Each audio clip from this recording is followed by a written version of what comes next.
Hello, Ed Hello. and Mary. You can see who this is, but you might not know our two grandchildren.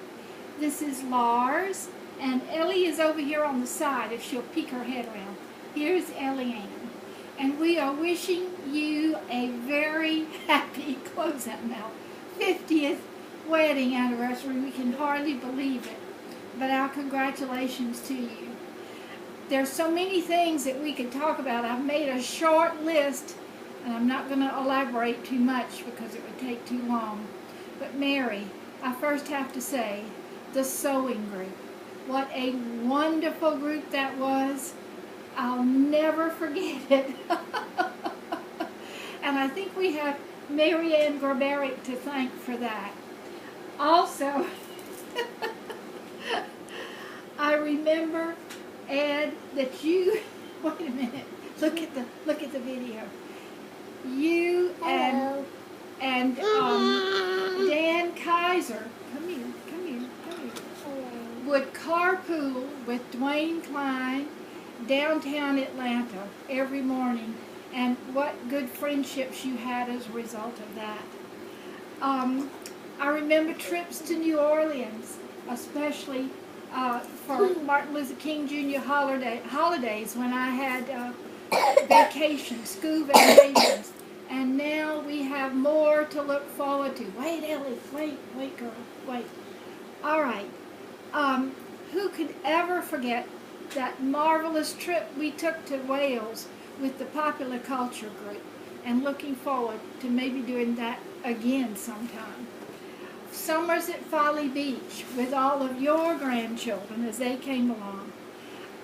Always conversations, never at a loss for something to talk about, something interesting to talk about.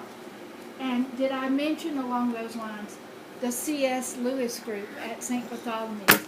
Now I'm going to let Jack talk, and I'll mind the children. I want to say, Mary and Ed, and the 5 adult children, I'm going to call them all your children, how fortunate the 5 children were to have you as parents. You were not their step-parents, you were not grandparents, you were not aunt and uncle, you were not absent, one of you was not there, both of you were there. And I might say, as normal people go, you all were pretty normal. And I think that's a wonderful gift that your 5 children have had, to have you as their parents. Now I would think that you should be thankful to have them as your children. They have grown up, and they have turned out to be, as I would say, having had churches, pretty normal children. And I think you need to be thankful for that. Now, Mary and Ed, I have 2 little episodes I have on each of you that I want to share. The children may not know, but when we come to visit, your mother, Mary, always seems to have a nice breakfast set up for us. Sometimes she'll actually get up and cook, but if she doesn't, they have at least a bowl of cereal with fresh fruit. And Mary has an expression that I have passed on to our children, and we use it. And that is this: when I come in and say, there's some bananas on a stalk, Mary will say, well, the bananas are just right. Now that means you need to peel the bananas and eat it. They're not too green, and they're not crunchy, and they don't have mushy brown spots. They are the Goldilocks, just right, and they don't get any better.